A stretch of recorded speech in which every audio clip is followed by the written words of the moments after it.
নমস্কার বন্ধুরা, সবুজ মেরুন বাগানের একটি শর্ট ভিডিওতে আপনাদের সবাইকে স্বাগত জানাই। প্রত্যেকটা জিনিসের যেমন নাম আছে, তেমনি গাছেরও একটা নির্দিষ্ট আইডি আছে, মানে আইডেন্টিফিকেশন আছে। সেটার মাধ্যমে গাছটিকে চেনা যায়। এই যেমন আমার সামনে যে গাছটি দেখতে পাচ্ছেন, এটি নামডাকমাই হ্যাসফোর আম।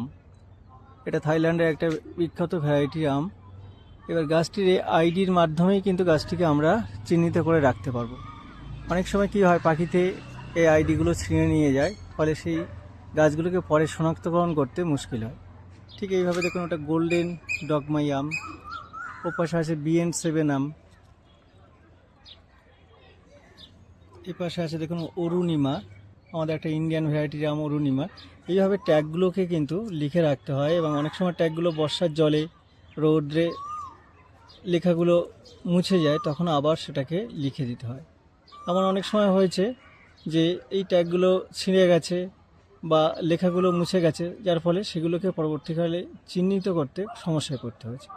বন্ধুরা, এভাবেই প্রচুর গাছ থাকলে ছাদে কিন্তু আপনাদের ট্যাগিং করে আলাদা করে রাখতে হবে, নাহলে গাছগুলো ট্যাগ কোনো কারণে নষ্ট হয়ে গেলে চিহ্নিত করা মুশকিল হবে। ধন্যবাদ।